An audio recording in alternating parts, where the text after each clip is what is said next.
कि हम लोगों ने मदद मांगी थी और मुशर्रफ सरकार ने कहा था कि हम चॉपर आपको दे रहे हैं ताकि इस्लामाबाद से आप लाहौर जा सकें। लेकिन ये दोहरा रवैया कि चॉपर आया, अब आप उसको बोर्ड करते, टीम वहाँ पहुँचती, उसके पहले वो विमान वहाँ से उड़ा दिया गया। एक्चुअली वो लोग तो उसको लैंड ही नहीं करने दे रहे थे। उनकी प्लानिंग शायद ये रही होगी कि अगर ये जहाज़ लाहौर में उतरा तो शायद उनके ऊपर कोई आक्षेप लग सकता है। पोस्टिंग के बाद पाकिस्तान को लेके आपका परसेप्शन कितना बदला और जो बदला हुआ परसेप्शन वो आपके साथ कितना रहा? एक अलग सी इमेज थी पाकिस्तान के बारे में, क्योंकि वहाँ से जो लोग आते थे वो गिफ्ट लाते थे। उन दिनों तो इंडिया में बहुत सी चीज़ें मिलती भी नहीं थी, तो ऐसा लगता था कि और देखा जाए तो पाकिस्तान की जो जीडीपी ग्रोथ रेट वगैरह भारत से उस वक्त अच्छी भी थी। आप चूंकि पहली महिला राजनयिक थी वहाँ पर, तो आपको कभी ऐसा लगा कि भाई मुझे क्यों पोस्ट कर दिया, जब इन्हें पहले से पता होगा कि इस तरीके की यहाँ मेंटालिटी है और ये कोई स्टॉकिंग आपके लिए तो होती नहीं थी, सर्वेलेंस वहाँ हर इंडियन डिप्लोमेट के लिए रहा होगा? बहुत एक्चुअली अब इतने डिस्टेंस से जब देखते हैं तो इतना मुश्किल नहीं लगता है। जैसे आई थिंक ये साइकोलॉजी है, ह्यूमन साइकोलॉजी है। इस सर्वेलेंस स्टेट की मानसिकता को आपने जब अनुभव किया और उसके बाद ये आपका जो काम था उसको कितना डिफिकल्ट बनाती थी ये सर्वेलेंस स्टेट की जो मानसिकता, और क्यों है ये? जो आपकी कड़वी कड़वी यादें होती हैं उसको आप अपने मेमोरी से धीरे धीरे ख़त्म कर देते हैं। तो जब लॉन्ग टर्म से देखती हूँ तो इतना लगता है कि अच्छी अच्छी चीज़ें याद रहती हैं। भारत और पाकिस्तान के रिश्तों की किताब एक ऐसी किताब है जिसे हम कई बार पढ़ चुके हैं, लेकिन जितनी बार पढ़ते हैं उससे कुछ नए अनुभव, कुछ नए किस्से मिलते हैं, कुछ नए अनुभव जुड़ते भी हैं। और ये अनुभव और किस्से अगर किसी ऐसे शख्स से जुड़ें जो कि कूटनीति के पर्दों के पीछे उन घटनाओं को देख भी चुका है, उनका किरदार रह चुका है, तो ये किताब और रोचक हो जाती है। तो किताब, किस्से और कहानियों के इस सफ़र की शुरुआत करते हैं और स्वागत करते हैं रुचि घनश्याम का, जो कि भारतीय विदेश सेवा की 1982 बैच की अधिकारी रहीं, इस्लामाबाद में पोस्टेड पहली महिला राजनयिक रहीं और उसके बाद भारत की लंदन में हाई कमिश्नर भी रहीं। बहुत स्वागत है मैडम आपका अमरुजाला.com में। धन्यवाद प्रणय, आप मुझे बुलाने के लिए बहुत बहुत धन्यवाद। तो हम, आपकी किताब बहुत सारी कहानियाँ बताती है, बहुत सारे किस्से बताती है, और इनफैक्ट अगर मैं उस कालखंड को जोड़ूं तो ये वो कालखंड है जब भारत और पाकिस्तान के रिश्तों में मैक्सिमम चीज़ें हुई हैं और बड़ी इवेंटफुल टाइम रहा।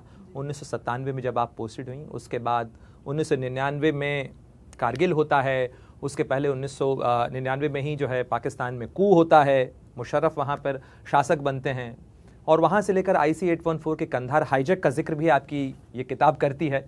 और उसके साथ साथ जब आप वापस लौटी तो उसके बाद भी पार्लियामेंट पे अटैक, बहुत इवेंटफुल टाइम और टेन्योर आपने देखा है अपनी आंखों से, और आप उसमें भूमिकाएं भी अदा करती रही।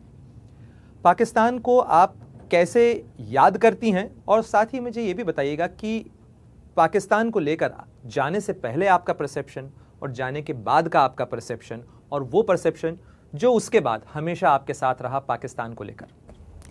पाकिस्तान के साथ जो यादें हैं वो बहुत खट्टी मीठी यादें हैं।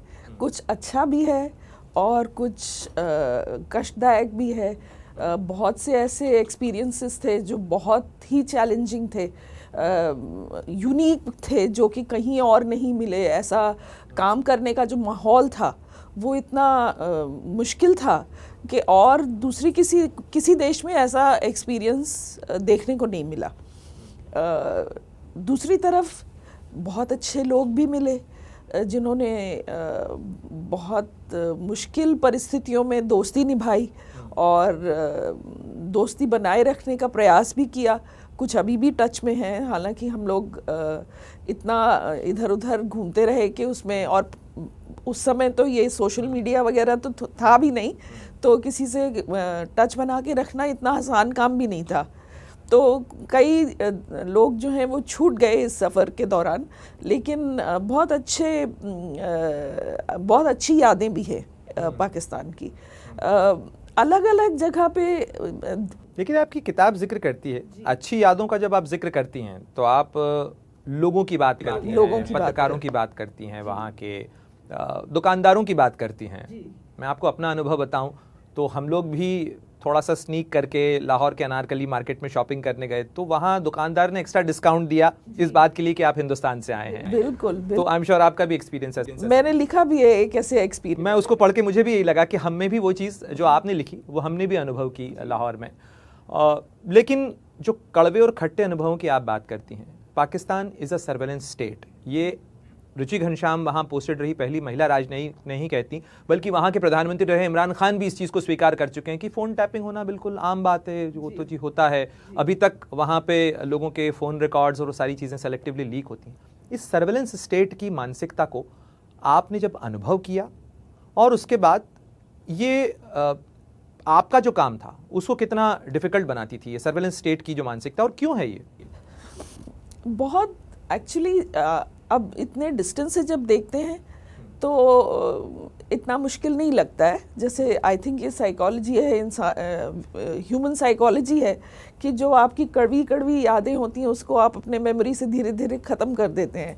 तो जब लॉन्ग टर्म से देखती हूँ तो इतना लगता है कि अच्छी अच्छी चीज़ें याद रहती हैं, मगर वहाँ काम करना बहुत मुश्किल था। पहली बात तो ये कि आप घर से निकले नहीं कि आपके पीछे कोई लग गया। अब कहीं जा रहे हैं तो आपके पीछे कोई जा रहा है, आप दुकान में घुस रहे हैं तो फिर वो दुकान में अंदर घुस रहा है, और कहीं मतलब कोई ऐसे जगह नहीं थी जहाँ कि वो आपके पीछे पीछे नहीं चले आते थे। तो दिस वाज वेरी डिफ़िकल्ट, मतलब इसको मतलब कांस्टेंट स्टॉकिंग जिसे कह सकते हैं। एग्जैक्टली और आप हर समय, और आपको ये पता है कि वो आपके लिए फॉलो नहीं कर रहे हैं, आपकी सुरक्षा के लिए फॉलो नहीं कर रहे हैं, वो आपके ऊपर नज़र रखने के लिए। कभी आपको ऐसा लगा रुचि जी कि आप चूंकि पहली महिला राजनयिक थी वहाँ पर, तो आपको कभी ऐसा लगा कि भाई मुझे क्यों पोस्ट कर दिया, जब इन्हें पहले से पता होगा कि इस तरीके की यहाँ मेंटालिटी है, और ये कोई स्टॉकिंग आपके लिए तो होती नहीं थी, सर्वेलेंस वहाँ हर इंडियन डिप्लोमेट के लिए रहा होगा? नहीं, मैंने तो ऑप्शन दिया था इस्लामाबाद जाने के लिए। अच्छा, ये आपकी चॉइस थी? ये मेरी चॉइस थी क्योंकि मुझे बहुत जिज्ञासा थी पाकिस्तान के बारे में। मेरी माँ का जो परिवार है वो लखनऊ शहर से है, और मैंने अपना कॉलेज की जो मैंने पढ़ाई की थी वो भोपाल में करी थी। तो बहुत सी ऐसी लड़कियां थीं मेरे साथ कॉलेज में जिनके घर में किसी ना किसी की शादी पाकिस्तान में हुई थी।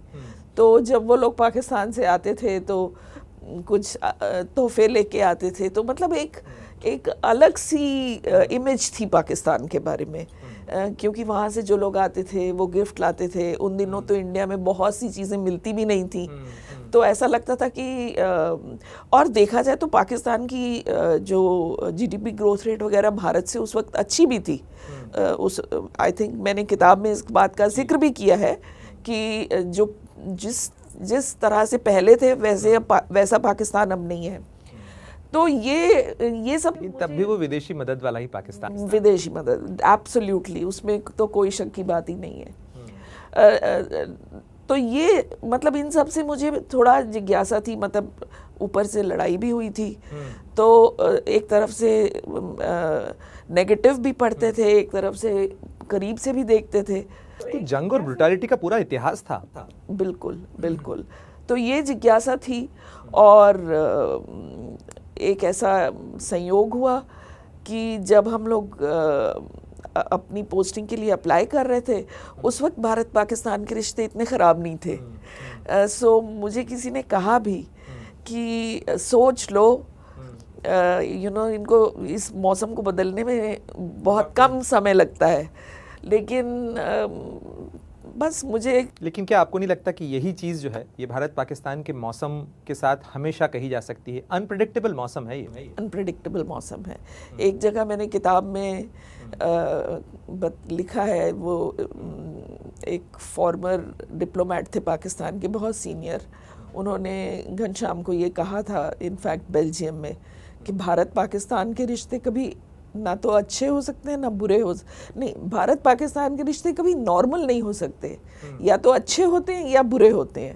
सो नॉर्मल तो कभी होता ही नहीं है, मौसम बदलता रहता है, पेंडुलम की तरह, कभी इस तरफ कभी उस तरफ।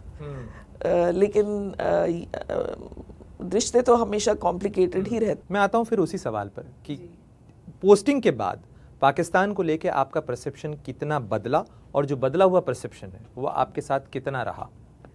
क्या धारणाएं हैं जो आपकी पाकिस्तान के बारे में वहां बनी जो आज तक कायम है? देखिए, जो सबसे बड़ी जो मुझे बात महसूस हुई वो ये कि पाकिस्तान में पाकिस्तान के लोगों की उतनी वक़्त नहीं है। हम भारत में रहते हैं, भारत में बचपन से हमने, क्योंकि हम तो आज़ादी के बाद पैदा होने वाली जनरेशन है, तो हमने तो डेमोक्रेसी ही देखी है। हमारे यहाँ तो चुनाव होते हैं, कितने पावरफुल लोग हैं जो आज पावरफुल दिख रहे हैं तो वो कल को कहाँ चले गए पता भी नहीं चलता है, और फिर दोबारा से भी आ जाते हैं कभी कभी। तो ये हम लोग देखते हैं कि पावर ऑफ द पीपल जो हमने इंडिया में देखा। अब कहने के लिए तो वहाँ भी डेमोक्रेसी थी, लेकिन वहाँ परछाई किसी और की रहती है, चाहे डेमोक्रेसी हो चाहे कुछ और तरह का मतलब मिलिट्री रूल हो, लेकिन यानी एस्टैब्लिशमेंट ही स्थायी है, पीछे से तो शैडो तो उन्हीं की रहती है। और ये भी मुझको लगता था कि इतना जो चैलेंज है इस देश के लोगों के लिए, तो इस चैलेंज को अगर देखा जाए तो शायद हमसे ज़्यादा यही सफ़र कर रहे हैं जितना हम सफ़र करते हैं कि क्रॉस बॉर्डर टेररिज्म हो रहा है और भारत को एक नेगेटिव माहौल से झेलना पड़ रहा है, मुकर्रर झेलना पड़ रहा है। तो ये लोग भी तो उसी चीज़ को सफ़र कर रहे हैं। मैं आपकी किताब के कुछ किस्सों को देख रहा था, बहुत सारी चीज़ों का आपने इसमें जिक्र किया है। आपने इस चीज़ का भी जिक्र किया है कि पाकिस्तान जो भाषा समझता है, जब तक कि उसे उसी भाषा में जवाब न दिया जाए तब तक उन्हें शायद समझ में नहीं आता है। ये आपने कई जगह किस्सों का जिक्र किया है कि जब ये वहाँ पे वो लोग कुछ करते थे तो उसका रिएक्शन जब दिल्ली में होता था और उसके बाद फिर उन्हें चीज़ समझ में आती थी। इसको थोड़ा सा एलैबोरेट करिए। देखिए, एक इसका बहुत मतलब ऑब्वियस सा उदाहरण जो मैं देना चाहूँगी कि एक समय ऐसा आया जब इन्होंने बहुत ही मतलब नागवार किस्म के आदमी को मेरे पीछे लगा दिया। तो वो जब देखो तब कभी गेट के सामने खड़ा हो जाता था, कभी घर के अंदर झांकता रहता था, कभी दुकानों में मेरे पीछे आके एकदम थोड़ी दूरी पे खड़े होके, तो मतलब एक अनकंफर्टेबल जिसको कहते हैं ना जैसे। तो मैंने जब ये बात अपने काउंटर पार्ट से कही तो उन्होंने कोई आश्चर्य नहीं दिखाया, दुख भी नहीं दिखाया, रोष तो बहुत ही दूर की बात है, बल्कि उन्होंने ये कहा कि आपकी भी तो बहुत सहेलियां हैं, आप भी तो बहुत घूमती फिरती रहती हैं, तो मतलब ये है कि एक जस्टिफिकेशन है, आप लिमिट में रहिए। अच्छा, मतलब मैं तो अपना काम कर रही हूँ, मेरा काम है ये। तो जब the message which I thought कि मुझे जो मैसेज देना चाह रहे हैं वो ये है कि आप जो है मतलब दफ्तर में रहिए, अखबार पढ़िए, कुछ मैसेज भेज दीजिए, यानी आप अपनी हद में रहिए, तब तक अपने हद में रहिए। तो ऐसा मुझे लगा, कहा तो नहीं उन्होंने ये बात, लेकिन ऐसा मुझे लगा। तो उसका मैंने उनको जवाब तो दिया कि भाई ऐसे अगर इतना डरपोक होती तो मैं पाकिस्तान आती ही क्यों। और हमारे यहाँ तो लड़कियों को कोई ऐसा नहीं है कि गाड़ी में लोग 2 आदमी उनको कॉलेज ले जा रहे हैं, हम लोग तो बस में जाते थे कॉलेज। और इस तरह के उल जलूल लोगों से तो हमारा बहुत पाला पड़ा है, हम लोग कौन से डरने वाले हैं इससे। अगर आप ये सोचते हैं कि इस तरह की हरकत से आप मैं डर जाऊंगी तो ये आपकी गलत फहमी है, लेकिन उससे परिवर्तन कुछ नहीं हुआ। लेकिन आप वो भी जिक्र करती हैं कि उसके बाद जब दिल्ली में आपने इस चीज़ को आके रिपोर्ट किया और उसके बाद कुछ इंसिडेंट यहाँ भी हुए जी, तो दिल्ली में मैं आई तो मैंने ये इंसिडेंट अपने मंत्रालय में बताया जॉइंट सेक्रेटरी को। तो उन्होंने विवेक काटजू जी उस वक्त जॉइंट सेक्रेटरी थे इंचार्ज हमारे, तो उन्होंने पाकिस्तान हाई कमीशन में फ़ोन किया और उनको कहा कि भाई ये गलत बात है। तो बात वहीं पर रुक गई। कुछ दिन के बाद ऐसा हुआ कि मुझे फ़ोन आया जो मेरे काउंटर पार्ट थे पाकिस्तान फॉरेन ऑफिस में, और उन्होंने मुझे ये कहा कि उनकी जो काउंटर पार्ट थी दिल्ली में उस वक्त, कि वो किसी 5 स्टार होटल में गई और उनकी गाड़ी बेसमेंट में पार्क थी और कोई मारुति वैन आई, उसमें से 2 लोग उतरे, उन्होंने उनकी विंडशील्ड तोड़ दी और वो चले गए।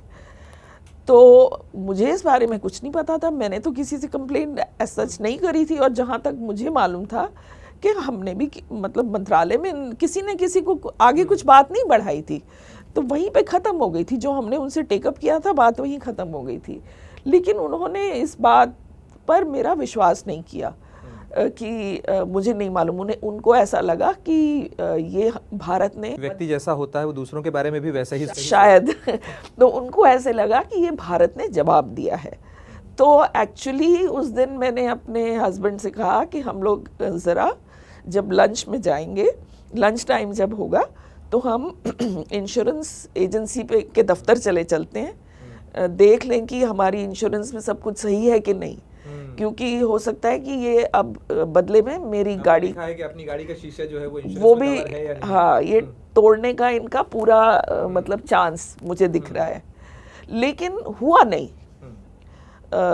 उसके बाद आपका सर्विलेंस, वो आदमी भी चेंज हो गया, वो आदमी भी बदल गया। क्यों बदला? हो सकता है कि वैसे ही उसकी ड्यूटी पूरी हो गई, मुझे उसके बारे में जानकारी नहीं है, परंतु बात यह है कि वो आदमी भी बदल गया, और जो आदमी आया वो जैसे पहले सब कोई दूर से फॉलो करते हैं, मतलब दिखाई पड़ते हैं कि ये पीछे आ रहे हैं, पर जैसे वो बदतमीजी टाइप से करता था उस टाइप से नहीं कर रहा था वो।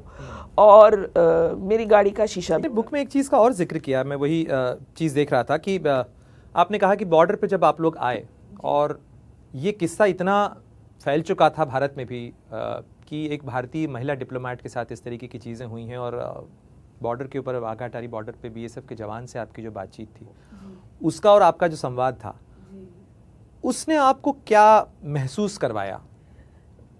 एक्चुअली जब आप किसी बहुत ही कष्टदायक जगह से अपने देश आते हैं और फिर कोई सिंपैथी दिखाता है आपको ना, मतलब सिंपैथी क्या, एक उन्होंने इतना आदर दिखाया ना कि उन्होंने ये कहा कि हमारे देश में जब कोई अफसर चलते हैं तो हम तो ऐसे मानते हैं जैसे धरती कांप रही है। तो अब इसको इंग्लिश में ट्रांसलेशन करना मेरे लिए बड़ा मुश्किल था, मैंने कोशिश करी है, पता नहीं सही आया कि नहीं, लेकिन ये उनके शब्द थे कि जब हमारे देश में कोई अफसर चलते हैं तो हमें लगता है कि धरती कांप रही है, तो हमारे तन बदन में आग लग जाती है जब हम ऐसी बातें सुनते हैं कि इस तरह से हमारे ऑफिसर्स को वहाँ तंग किया जाता है, तो अपने देश के लिए प्यार और हो जाता है। लेकिन आपकी किताब पे किस्सों पे हम बात कर ही रहे हैं, लेकिन आते हैं उन इवेंटफुल टाइम पे।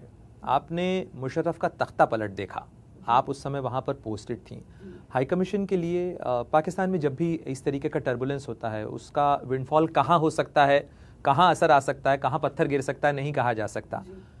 क्या था वो घटनाक्रम, वो अक्टूबर का महीना 1999 का, जब वहाँ पर ये सारी चीज़ें हुई? जी, जो ये मुशर्रफ का जो उन्होंने तख्ता पलट जो हुआ था, इसका बिल्डअप तो कारगिल के बाद से शुरू हो गया था, क्योंकि एक किस्म से कहा जाए कि दोनों के बीच में मतलब एक शैडो बॉक्सिंग सी चल रही थी कि वो ये एक तरफ से ये आ रहा था कि हमें तो किसी ने बताया नहीं था, हमें तो किसी ने ब्रीफ किया। क्योंकि कारगिल का आपने जिक्र किया मैम, पहले हम कारगिल पे ही बात कर लेते हैं कि कारगिल जब जिस समय हुआ, उस समय ये सारी चीज़ें थीं, बहुत दिनों तक, कई बाद में बुक्स में और चर्चाओं में आया कि इसकी तैयारी, ये प्लान बहुत पुराना था जो एग्जीक्यूट जनरल परवेज़ मुशर्रफ ने किया, जिस समय जंग हो रही थी भारत और पाकिस्तान के बीच में, और बहुत ही कहा जाए बहुत ही डिफ़िकल्ट दौर था वो, क्योंकि आए दिन जो है इस तरीके के इंसिडेंट्स हो रहे थे। एक महिला डिप्लोमेट जो वहाँ पोस्टेड थी, और हाई कमीशन के अंदर कामकाज कितना डिफ़िकल्ट हो गया था जब when the two nations were fighting each other. जी, मुश्किल तो था। मतलब सबसे पहले तो ये कि हमारे जो 2 बच्चे छोटे थे उस वक्त, एक तो एलिमेंट्री स्कूल में था और एक मिडिल स्कूल में था, तो जब ये परिस्थिति ऐसी हुई तो मैंने अपने घर एक दिन फ़ोन किया क्योंकि मेरे पेरेंट्स का प्रोग्राम था। हम लोग ने उनसे कहा था कि इस साल आप लोग आ जाइए, हमें विज़िट कर जाइए, देख लीजिए कि तो जब मैंने फ़ोन करके उनसे पूछा अपनी मदर से कि आप लोग आने वाले थे तो कुछ प्रोग्राम बना आपका, तो अब ये परिस्थिति जो थी ये तो सभी को दिख रही थी, इंडिया में भी दिख रही थी, भारत में भी दिख रही थी और हमें तो वहाँ दिख ही रही थी। तो मेरी मदर का जवाब ये था कि अब हम लोग क्या आए, इस साल तो तुम ही लोग आ जाओ। अच्छा। तो अब हम लोग तो जा नहीं सकते थे, तो हमने बच्चों को भेज दिया था। तो सबसे बड़ी तो मतलब किसी भी व्यक्ति के लिए सबसे बड़ी परेशानी होती है ये सोचना कि अगर कुछ हो जाए तो बच्चों की देखभाल कैसे होगी। और अगर ऐसा समय चल रहा है जब सब आपके बारे में चिंता कर रहे हैं और आपके बच्चे आपके पास नहीं हैं, तो क्या वो आपके बारे में चिंता कर रहे हैं? कैसे बच्चे ना परेशान हो रहे हों। तो ये एक मतलब कांस्टेंट कहना चाहिए कि एक किस्म की वरी तो रहती ही थी। ये तो प्रोफेशनल फ्रंट पे ये था कि उस वक्त मतलब हार्ड टाइम था और मीडिया में और अखबारों में जो आती थी खबरें, तो वो ऐसे मतलब obviously we were reading Pakistani media, तो वो पाकिस्तानी वर्जन देते थे। तो हम लोग उसी को मतलब हमारा काम यही था कि हम उसे देखें उसमें से। तो ऐसी परिस्थिति में नॉर्मली आप ये एक्सपेक्ट करेंगे कि लोग जो इस तरह की न्यूज़ रोज़ देख रहे हैं वो कुछ हताश हो जाएं। लेकिन और वो मैंने लिखा भी है अपनी किताब में कि हमारी रोज़ सुबह हाई कमिश्नर मीटिंग लेते थे सारे अफसरों की, और एक दिन भी ऐसा नहीं था जबकि किसी ने कोई भी किसी तरह की कोई परेशानी एक्सप्रेस की हो, बल्कि हर मीटिंग में यही होता था कि कुछ ना कुछ मजाक कोई ज़रूर कर देता था, ताकि सब लोग उस वक्त तो कोई भी मतलब कभी भी ऐसा मुझे नहीं लगा कि कोई डरने की बात है। या ठीक है, चिंता तो सभी को थी, ऐसा नहीं है कि सिर्फ मुझे थी, बाकियों को भी थी, उनके भी बच्चे। लेकिन स्टैंडर्ड ऑपरेटिंग प्रोसीजर होता है एमईए का कि उस दौरान जब ऐसा होता है नॉन एसेंशियल स्टाफ को भेज दिया जाता है, एसेंशियल स्टाफ भी है उनको भी कहा जाता है कि एक लिमिटेड विसिनिटी में रहें ताकि हम लोग आपस में कम्युनिकेशन में भी रहें। तो क्या वो प्रोसीजर फॉलो हो रही थी उस समय? आप लोग एक ही कन्फाइनमेंट या कंपाउंड में रह रहे थे उस समय? नहीं, हम लोग उस वक्त सब लोग अपने अपने घरों में ही थे, लेकिन हमको सबको ये इंस्ट्रक्शन मिल गई थी कि अपने अपने एक एक बैग तैयार कर लीजिए और उसको दरवाजे के पास रखिए, ताकि कि कोई ऐसा अगर परिस्थिति आए जो आपको एम्बेसी में मूव करना पड़े तो आप ये नहीं है कि उस वक्त अपना टूथब्रश ढूंढने लग जाएं, उस वक्त अपना बैग उठाएं और तुरंत चले आएं। तो ये हमने भी अपने दोनों ने बैग रेडी करके दरवाजे के पास रख दिए थे, और एम्बेसी में पूरी हमने तैयारी कर ली थी कि मतलब खाना कैसे बनेगा और पानी कहाँ से आएगा, और बिजली चलाने के लिए अगर बिजली काट दें तो जनरेटर के लिए पेट्रोल रखना चाहिए। तो इस तरह से पूरा हम लोग का एक कहना चाहिए कि लिस्ट के मुताबिक पूरी हमने। कितने लोग हो गए थे, मतलब जो उस समय का नंबर था जिनके लिए प्रिपरेशंस की गई? क्योंकि एसेंशियल टीम तो मुझे याद नहीं है, पर कम से कम देखिए सिक्योरिटी वाले रहेंगे और कुछ कुक रहेगा, कुछ स्टाफ रहेंगे, कुछ ऑफिसर रहेंगे, कुछ हाई कमिश्नर ऑब्वियसली रहेंगे। तो मिनिमम मुझे लगता है कि 25-30 लोग तो रह ही जाएंगे फिर भी।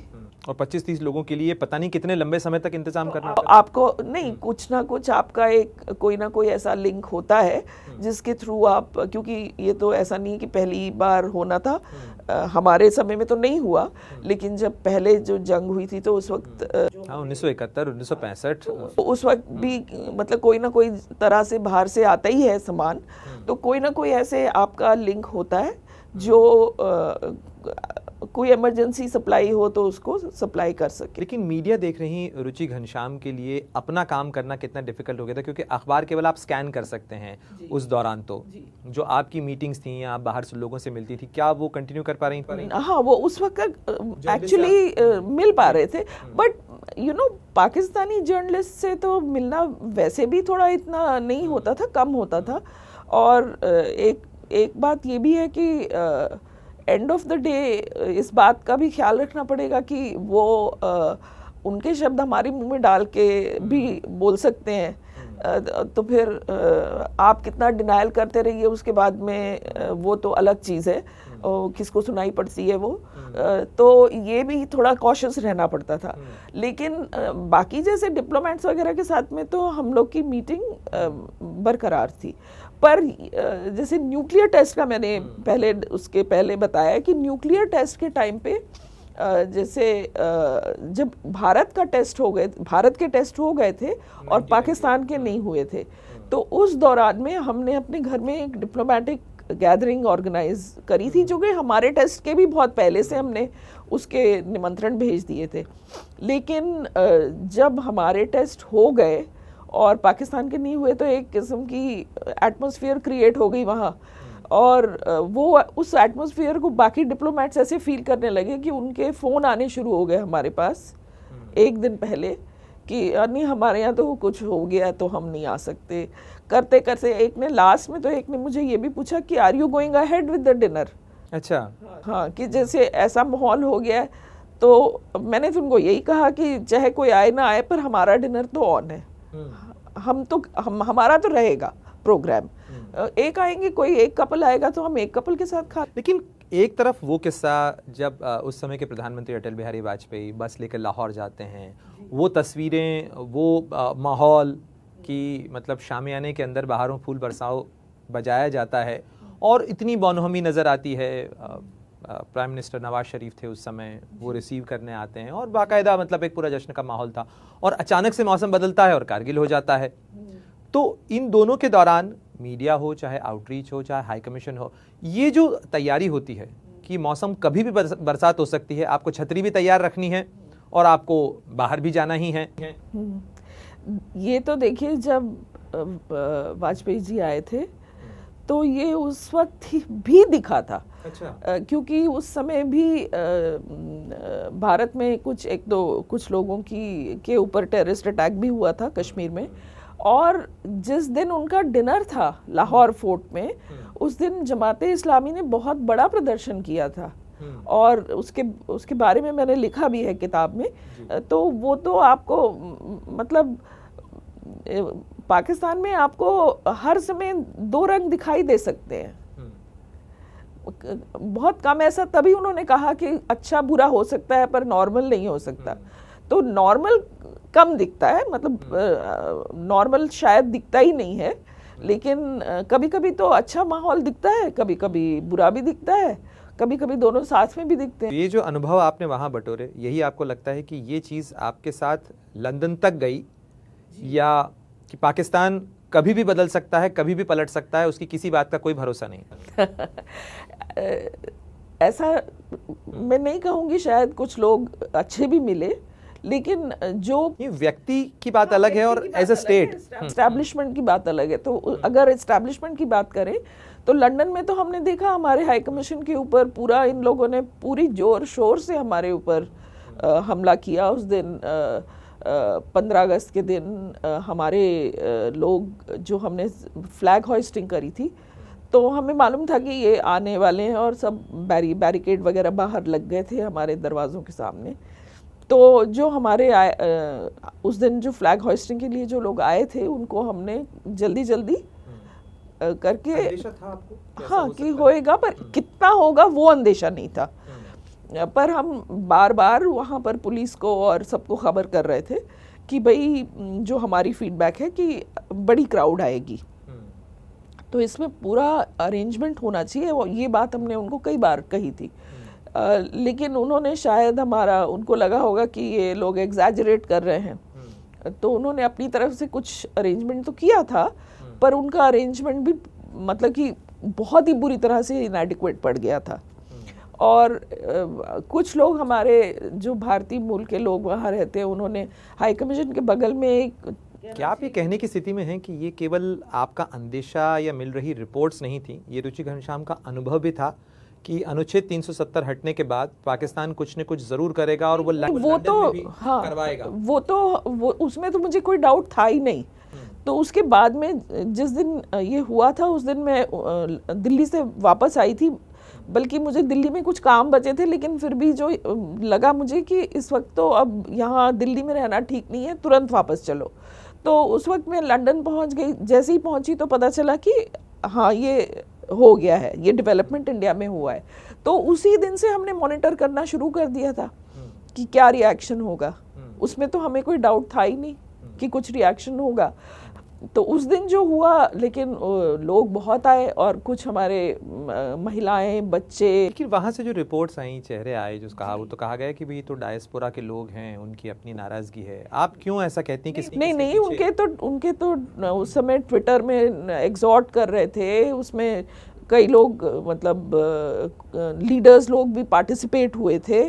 तो उसके बारे में किसी दिन लिखूंगी मैं, अभी तो नहीं लिखा है, लेकिन बट वो उसमें हमें कोई डाउट तो उसमें था ही नहीं कि पीछे से पाकिस्तान ऑर्केस्ट्रेटेड पूरा ये शो है। बिल्कुल इसमें कोई डाउट की गुंजाइश ही नहीं है कि था Pakistan, instigated by Pakistan only. और यहाँ तक कि वो बसों में लोगों को लाया गया था, और किसी ने हमको बाद में ये भी बताया कि बसों में बिरयानी भी बट रही थी लोगों को, जिन लोगों को लाया गया था, तो उनको बस में से बड़ी बिरयानी प्लेट में डाल के दी जा रही थी। पेपर प्लेट में डाली होगी शायद, या जो भी है। ये किसी ने मुझे फीडबैक दिया कि जब वो जा रहे थे तो उन्होंने देखा ऐसे। वापस लौटते हैं इस्लामाबाद जी। आप जिक्र कर रही थी कि कैसे मौसम बदलता है। मौसम बदल गया जब प्रधानमंत्री अटल बिहारी वाजपेयी वहाँ थे, उसके बाद कारगिल हो गया, आपने कारगिल का जिक्र किया। वापस लौटते हैं, जब मुशर्रफ ने टेक ओवर कर लिया, वो 24 घंटे जिस समय में उनका प्लेन लैंड नहीं हो पाया था और उसके बाद नवाज शरीफ हटा दिए गए, उस दौरान हाई कमीशन में क्या हो रहा था और आप लोग कैसे असेस कर रहे थे कि अब क्या हो सकता है? क्योंकि वो मुशर्रफ जिसे हम कारगिल का खलनायक कहते हैं, वो अब सीधे सीधे सत्ता की बागडोर संभाल रहा है। बिल्कुल। तो जब ये हो रहा था, पहले तो हम लोग ने इसकी, जैसे सभी ने देखी होगी, इसको टीवी में हाई कमिश्नर के दफ्तर में बैठ के सबने देखा, उसके ऊपर अपना एनालिसिस हुआ, डिस्कशन हुआ। उसके बाद उस दिन स्पेनिश एम्बेसी का नेशनल डे रिसेप्शन था, और जब कोई बड़ी, जहाँ जैसे एम्बेसी होती है तो उसमें हाई कमिश्नर हर जगह नहीं जाते हैं, किसी किसी को नॉमिनेट कर देते हैं।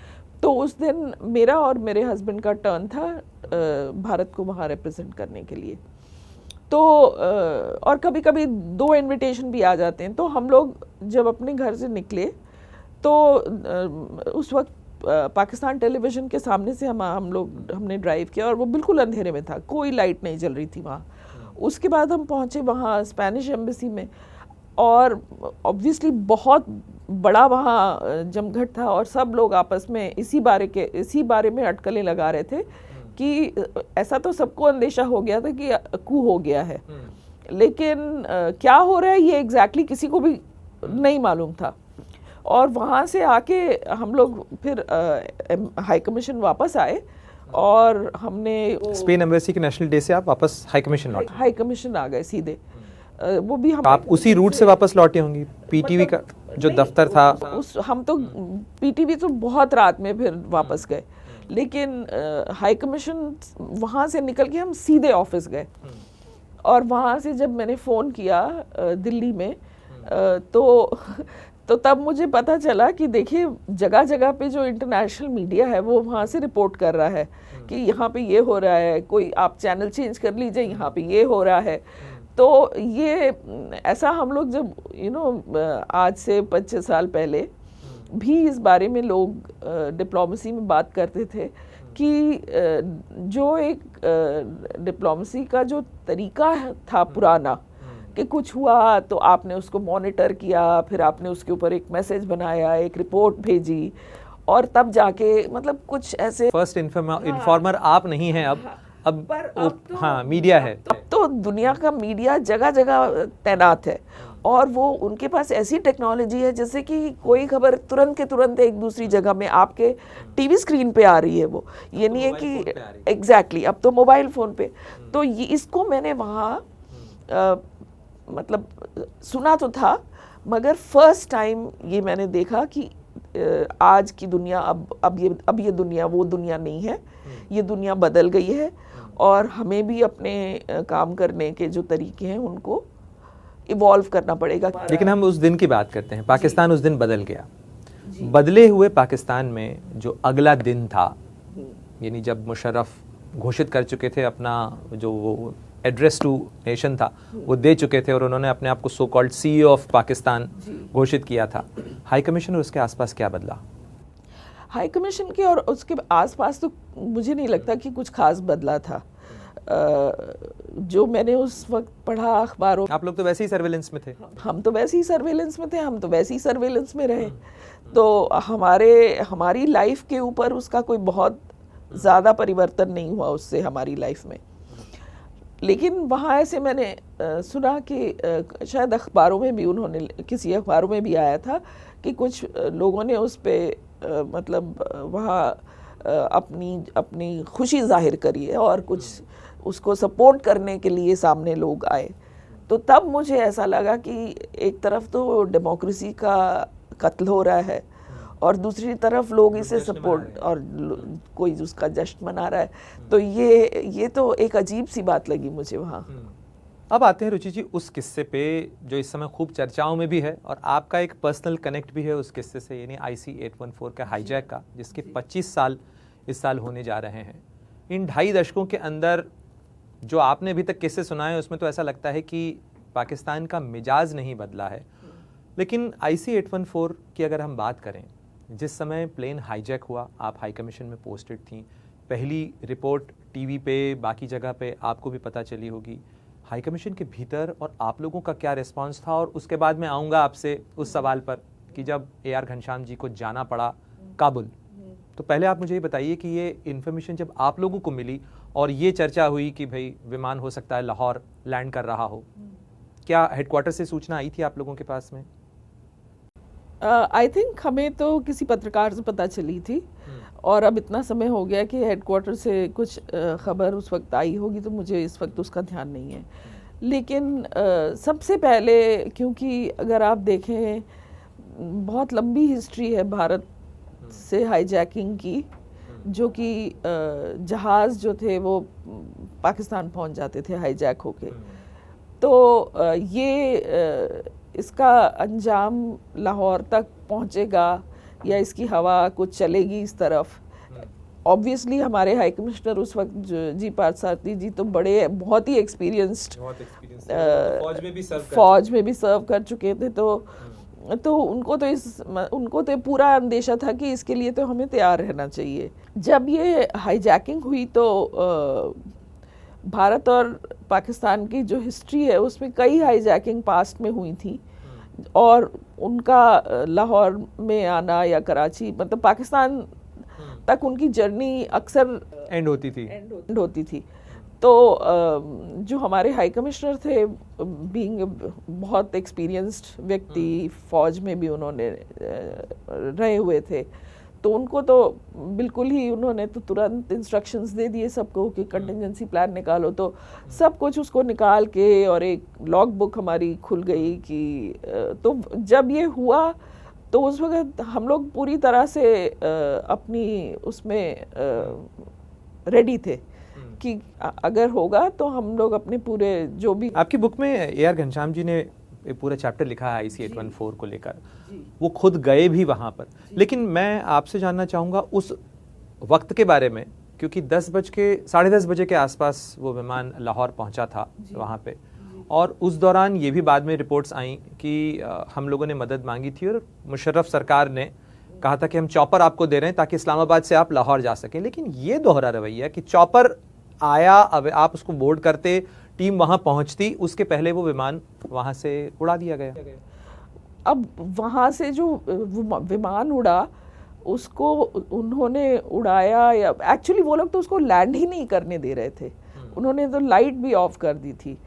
तो आई थिंक उनका जो उनके दिल में क्या रहा होगा, वैसे तो किसी के दिल का जज नहीं करना चाहिए, पर उनकी प्लानिंग शायद ये रही होगी कि अगर ये जहाज़ लाहौर में उतरा तो शायद उनके ऊपर कोई आक्षेप लग सकता है। तो इसीलिए शायद वो अपनी चादर इससे दूर ही रखना चाह रहे थे, इस आग से। इतना दूर कि मसूद अजहर आज भी वहाँ हैं? आज भी वहाँ है। मतलब दूर इसलिए रखना चाह रहे थे, इसलिए नहीं कि उनका कोई उसमें हाथ नहीं रहा होगा, इसलिए कि उनके ऑब्वियस नहीं करना चाहते, इसलिए कि उन पे कोई उंगली उठाने शुरू हो जाए इस इंसिडेंट के बारे में।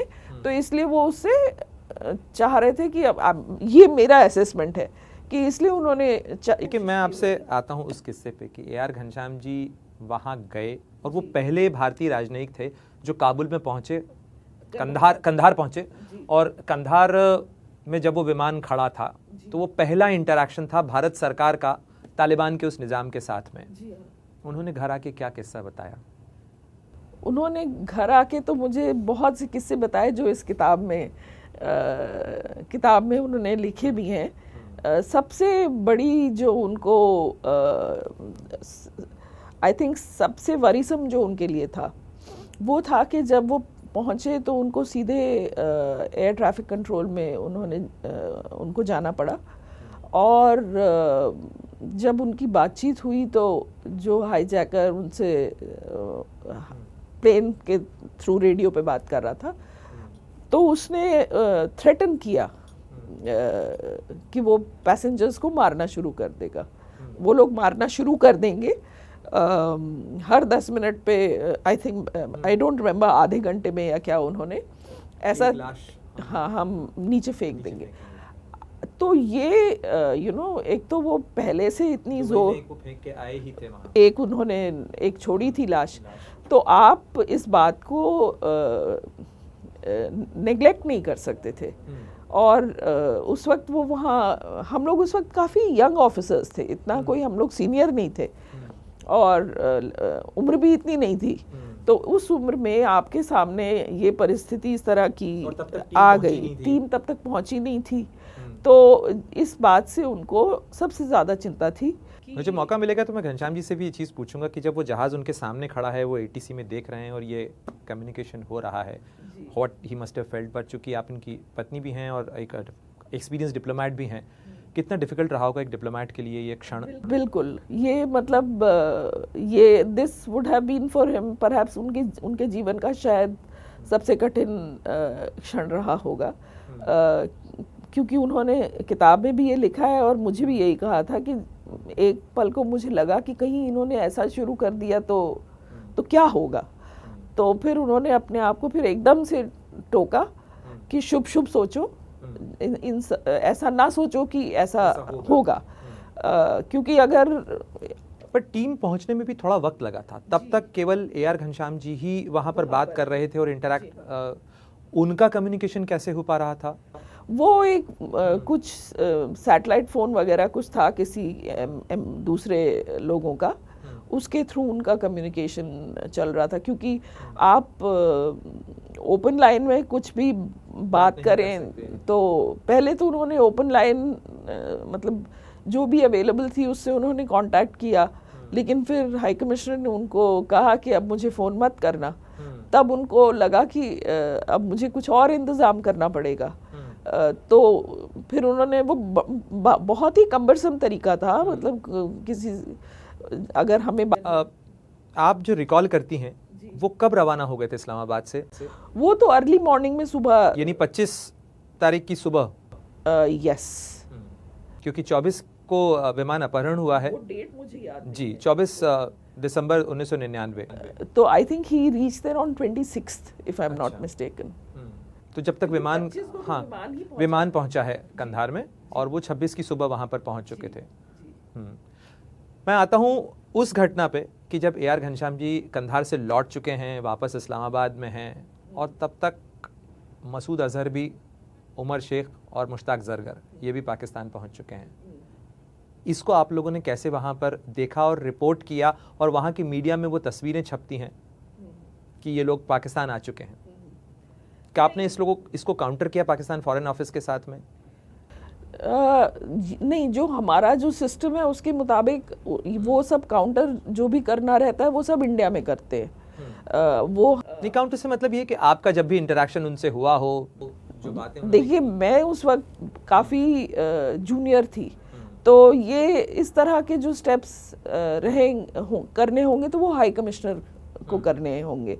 तो उस वक्त ड्यूरिंग द हाईजैकिंग पीरियड हमारे जो डिप्टी हाई कमिश्नर थे वो उस वक्त क्योंकि क्रिसमस की वेकेशन थी तो उस वक्त वो भी भारत आए हुए थे। तो इसलिए मेरा थोड़ा सा रोल ज़्यादा बढ़ गया था। और घनश्याम क्योंकि उनको जाना ही पड़ गया था कंधार में। सो देखिए पाकिस्तान आपके घर में बहुत दिन तक IC-814 की बात होती रही? एक्चुअली बातें करने को तो बहुत कुछ था। पाकिस्तान में तो हर 2 महीने में कुछ ना कुछ हो रहा था हमारे टेन्योर में। लेकिन घर में हम लोग बहुत कॉशियसली बात करते थे क्योंकि घर में कहाँ पर कोई बग लगा है, कहाँ से कोई हमारी बातें सुन रहा है। तो दीवारों के तो सच में वहाँ कान थे, तो कौन सी दीवार क्या सुन रही है। तो हम लोग घर में बहुत ज़्यादा बात नहीं करते थे अपने काम के बारे में। अच्छा। हाँ, आपने इसका भी जिक्र किया है कि आपके बच्चों को ये कहानी बहुत बाद में पता चली कि उनके फादर जो हैं वो कंधार गए थे IC-814 के दौरान। उन्होंने क्योंकि जब वो गए तो उस वक्त बच्चे सो रहे थे और क्योंकि क्राइसिस टाइम था तो जैसे उनके जाने के बाद मैं भी फटाफट तैयार होके ऑफिस चली गई। तो बच्चे तो जब उठे तो उन्होंने कुछ नहीं, उन्हें लगा बच्चे के पेरेंट्स दफ्तर चले गए हैं। तो बाद में जब उन्होंने टेलीविज़न में देखा घनश्याम जब कंधार पहुंच गए तो उसका फुटेज वो जहाज़ से नीचे उतरते हुए उसका फुटेज इंडियन मीडिया ने काफ़ी कवर किया था। तो हमारे बच्चों ने जब उस फुटेज को देखा तब उन्हें मालूम चला कि एक्चुअली हमारे फादर अब इस्लामाबाद में नहीं है, वो कंधार पहुंच गए हैं। तो मैं तो घर में थी नहीं जो मैं उनको कोई सांत्वना देती या कोई शिक्षा देती या कुछ बताती। तो आपस में ही उनकी ये हो गई ब्रीफिंग एक दूसरे से। तो छोटे वाले ने एक आर्टिकल लिखा था बाद में कई साल बाद, तो उसमें उसने लिखा है कि जब उसने ये देखा तो उसको थोड़ा सा डर लगा तो उसने अपने भाई से पूछा, बड़े भाई से पूछा। तो उसके बड़े भाई ने कह दिया नहीं नहीं डरो मत, कुछ नहीं होगा, वो वापस आ जाएंगे। और बच्चे होते हैं, हम लोग शायद कभी थोड़ा ज़्यादा बच्चों के बारे में फ़िक्र करते हैं, पर बच्चे उसको लगा कि हाँ भाई कह रहा है कुछ नहीं होगा तो कुछ नहीं होगा। और उसके बाद उन्होंने ना मुझसे कुछ पूछा ना बाद में कभी कुछ उस बारे में फ़िक्र अपनी जाहिर करी। लेकिन जैसा स्क्रीन पर भी दिखता है, इस कहानी को हमने भी रिपोर्टिंग के दौरान कई बार इसके साथ एनकाउंटर हुआ इस कहानी से, जो रिपोर्ट्स में भी बाद में आया। उसमें एक्सप्लोजिव भी प्लांटेड था। वो वाकई में एक बहुत ही वॉलेटाइल सिचुएशन थी जो किसी भी दिशा में जा सकती थी। बिल्कुल मतलब वॉलेटाइल तो थी ही, क्योंकि हमारा जहाज़ उस वक्त कंधार के एयरपोर्ट में था। भारत के उस वक्त अफ़गानिस्तान के साथ कोई रिश्ते नहीं थे, तालिबान के साथ हमारे कोई रिश्ते नहीं थे, बल्कि तालिबान के रिश्ते पाकिस्तान के साथ थे। एक फॉर्मर वैसे एक बात बताइए दीजिए जी, ये जो स्क्रीन पर आई है IC-814, ये देखी आपने? जी मैंने देखी है। सच्चे अनुभव और स्क्रीन की कहानी कितना अंतर? जो उन्होंने नेपाल की कहानी बताई है उसके बारे में तो मुझे कोई ज्ञान नहीं है, पर मेरा अंदेशा है कि वो शायद एक्यूरेट थोड़ा फिक्शनलाइज्ड है। ऐसा मुझे लगा कि ये कहानी कहानी ज़्यादा है, हकीकत इसकी थोड़ी कम है। लेकिन वो हो सकता है कि मुझे मालूम नहीं है उसके बारे में। लेकिन कंधार की जो कहानी बताई उसमें तो बहुत इनएक्यूरेसीज हैं, क्योंकि उनके सीरीज़ के मुताबिक वो टीम पहले पहुंच गई थी और हाई कमीशन से कोई आता है बाई रोड थोड़े दिन के बाद, एक UN की टीम मतलब उन्होंने उसमें उनका पूरा मिक्सअप हो गया है। उसमें कहानी ज़्यादा है और हकीकत। लेकिन जो हकीकत आप जानती हैं, जो आपने ना लिखी है, लेकिन आपके अनुभव में वो हकीकत इससे ज़्यादा ख़तरनाक थी जो स्क्रीन पर नज़र आई है? बिल्कुल बिल्कुल। मतलब स्क्रीन पे जैसे वो दिखाते हैं कि प्लेन में वो अंताक्षरी खेल रहे हैं, अब अंताक्षरी खेल रहे थे कि नहीं इसका तो मुझे आइडिया नहीं है, लेकिन जो लोग बाहर थे वो मतलब जीवन मृत्यु की बात कर रहे थे कि जो नेगोशिएशंस हो रहे थे ऑब्वियसली उसमें दांव पे कौन लगे थे? दांव पे तो हमारे लोग लगे हुए थे ना। बिल्कुल। तो जो मामला था वो कोई इतना सरल नहीं था, बहुत गहन समय था वो, बहुत ही टेंस था, बहुत टेंस था। बात होती थी घनश्याम जी से? बहुत कम, क्योंकि वो बात करने के लिए एक बड़ा राउंड अबाउट सिस्टम था।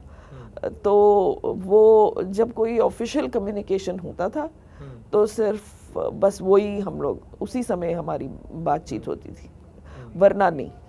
तो उस दौरान मतलब आप भले ही दोनों डिप्लोमेट थे लेकिन आप भी उस तरह से कम्युनिकेशन में नहीं थे?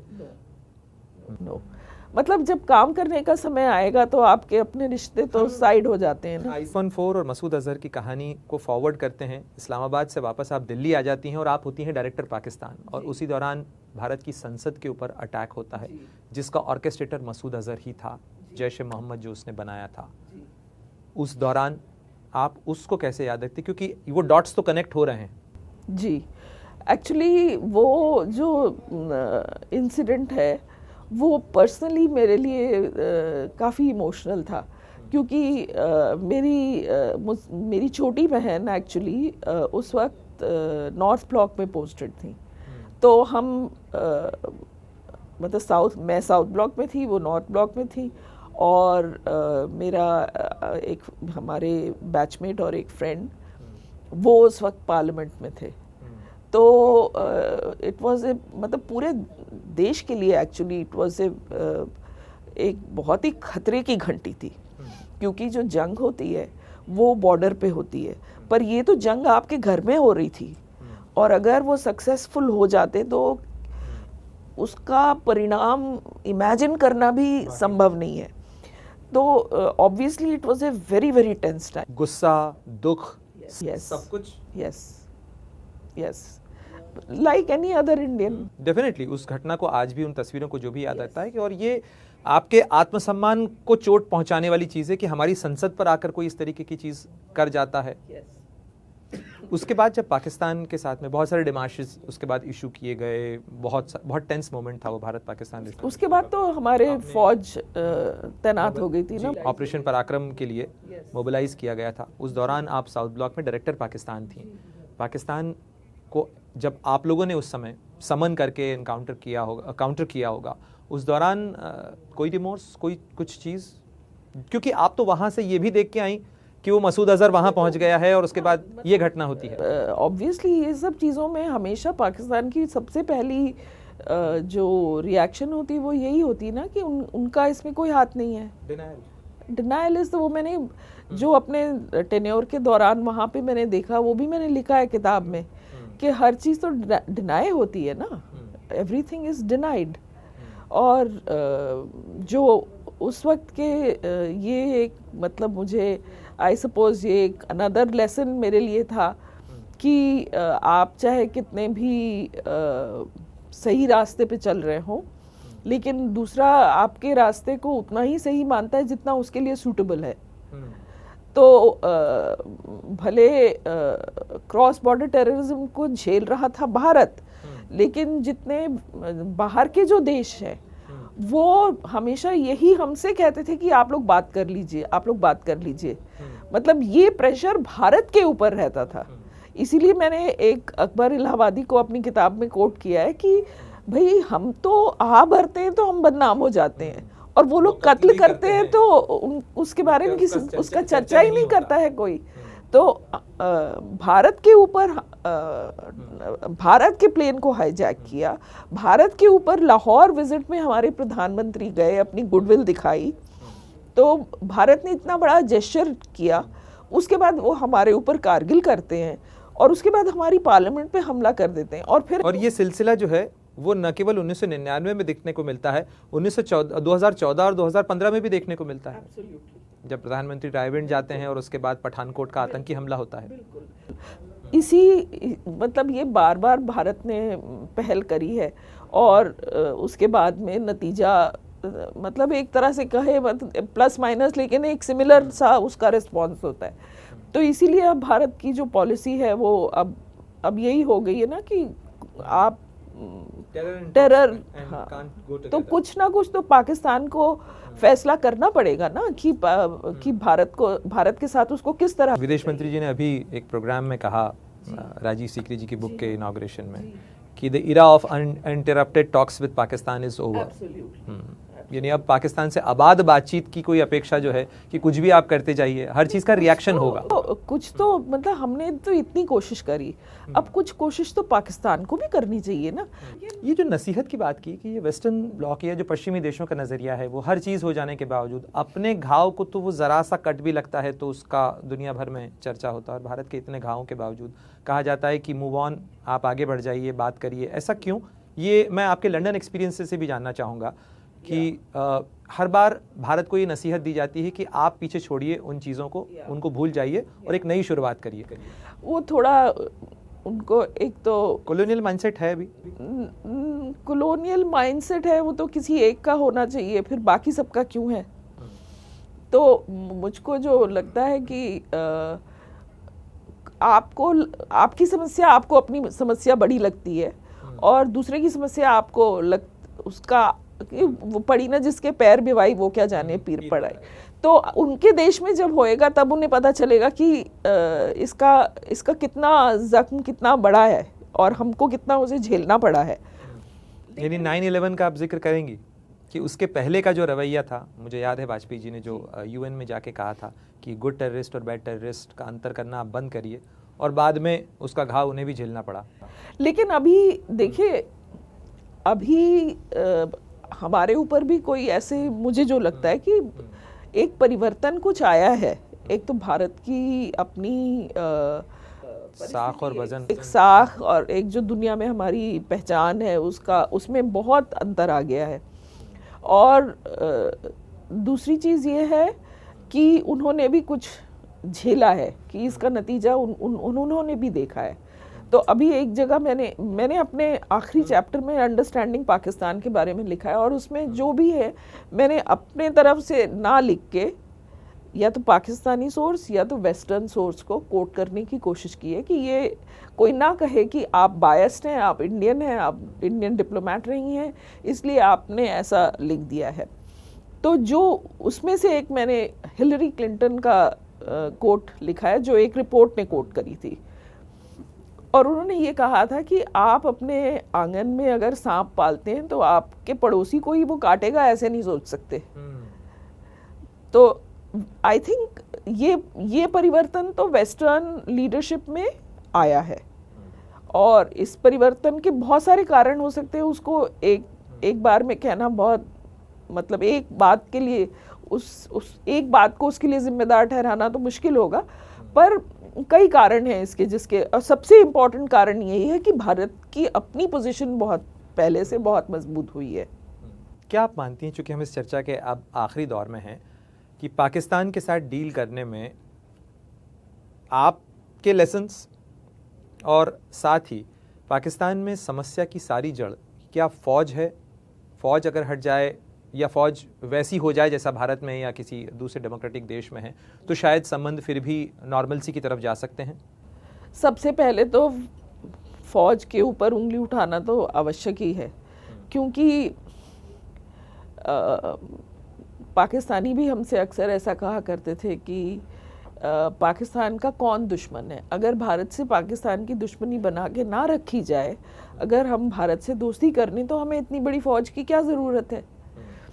तो अगर आप देखें तो फ़ौज के जो सीनियर आला अफसर हैं उनको ज़मीनें मिलती हैं, उनको फ़ौज के लोगों को जगह जगह पोस्टिंग दी जाती है। मेरे समय तो एम्बेसडर वगैरह बना के भी उनको रिटायर्ड ऑफिसर्स को भेजा जाता था। कितनी सारी, मैंने उसका जिक्र भी किया है किताब में कि उनकी कितनी बिजनेस और बाकी जगह पर उनके हाथ, उन्होंने तकरीबन हर पाई में उनकी, जैसे अंग्रेज़ी में कहते हैं ना कि फिंगर इन एवरी पाई। तो अगर वो भारत से दोस्ती उनकी हो जाए, रिश्ते नॉर्मलाइज हो जाएं, और फिर पाकिस्तान का कोई दुश्मन ही ना बचे, तो फिर फ़ौज के लिए, हुसैन हक्कानी की बुक भी है ना, पाकिस्तान मिलिट्री एंड मॉस्क, तो वो दोनों ही जो पोल हैं, कट्टरपंथ भी और फौज भी, वो उनके लिए वजूद का सवाल है। एब्सोल्युटली। तो ये उन्होंने एक्चुअली एक किताब नहीं, एक मैंने आयशा सिद्दीका की किताब का भी जिक्र किया, मिलिट्री इंक, या तो ये बात मतलब ऐसा नहीं है कि मैं पहली बार कह रही हूँ, ये सभी को नज़र आता है। पर उसमें से पाकिस्तान बाहर कैसे उभरेगा, ये अब हम कैसे, ये तो पाकिस्तान को ही सोचना है, उसके लोगों को सोचना है। लेकिन तब से लेकर आज तक पाकिस्तान के आज के घटनाक्रम अगर आप देखें तो वहाँ के फॉर्मर DGISI को इस समय प्रोसिक्यूट किया जा रहा है, फील्ड को जनरल मार्शल, ये उनका कोर्ट मार्शल चल रहा है, उनका एक फॉर्मर प्राइम मिनिस्टर अंदर है जेल में। यानी पाकिस्तान में फ़ौज का फिंगर्स इन एवरी पाई, और साथ साथ पाकिस्तान का वो जो किरदार है जो आपने देखा और जो आज नज़र आ रहा है, एक ही। भाई उनके फॉर्मर प्राइम मिनिस्टर तो हमारे टाइम भी जेल में थे। हाँ, बहुत सारी चीज़ें, जब आप वहाँ थी तब भी कंधार के अंदर और काबुल में तालिबान था, आज भी है। तो अब वो नवाज शरीफ तो जेल में थे, और उसके पहले तो बेनज़ीर जेल में रह चुकी थी, तो अब इमरान खान जेल में है। तो एक तरह से कहा जाए कि हिस्ट्री बार बार ही रिपीट करती है, मतलब डेजा वू जिसको कहते हैं ना अंग्रेजी में, तो उस तरह का मुझे महसूस होता है। हाँ, पाकिस्तान के जनरल की मैंने शायद ये फर्स्ट टाइम है, बट हमें पाकिस्तान, मतलब हमें इस बात से बहुत ज़्यादा ये नहीं है, दिलचस्पी इस बात में बहुत ज़्यादा नहीं है कि अपने देश में अंदर में उनके क्या हो रहा है। हमारे लिए जो सबसे अहम बात, ओके उसमें भी हमें दिलचस्पी है, वो मुझे नहीं कहना चाहिए, लेकिन हमारे लिए सबसे अहम बात ये है कि पाकिस्तान का रवैया भारत के प्रति क्या है, भारत से वो कैसे रिश्ते करना चाहता है। वो बात पाकिस्तान को उसका फैसला करना पड़ेगा। और इस बात पे जो आपने विदेश मंत्री को कोट किया, वो सही बात है कि हमने पूरी तरह से कोशिश करी पाकिस्तान से नॉर्मलाइज करने की, उनको रीअश्योर करने की कि हमारे कोई गलत इंटेंशन नहीं है आपके प्रति। तो पाकिस्तान को अब इस बात का फैसला करना पड़ेगा। यानी बॉल पाकिस्तान के ही कोर्ट में है और ये फैसला उसको करना पड़ेगा। बहुत बहुत शुक्रिया रुचि घनश्याम हमसे बातचीत करने के लिए। और रुचि जी की किताब जो है बहुत सारे किस्सों से भरी है, an Indian women in Islamabad 1997 to 2000, और इसके साथ साथ बहुत सारी बातें जो रुचि जी ने हमें बताई जो 2000 से लेकर आज तक की भारत और पाकिस्तान के रिश्तों की प्रासंगिकता बताती हैं। बहुत अच्छा लगा आपसे बात करके और इन तमाम किस्सों पर, और मुझे लगता है कि भारत और पाकिस्तान के रिश्तों की किताब में हर दिन कोई ना कोई नया किस्सा जुड़ जाता है। एब्सोल्युटली। बहुत बहुत शुक्रिया। बहुत बहुत धन्यवाद प्रणय। अगर आप ये वीडियो YouTube पर देख रहे हैं तो हमारे चैनल को सब्सक्राइब करें और बेल आइकन को दबाना ना भूलें। अगर आप Facebook पर ये वीडियो देख रहे हैं तो हमारे पेज को लाइक करें।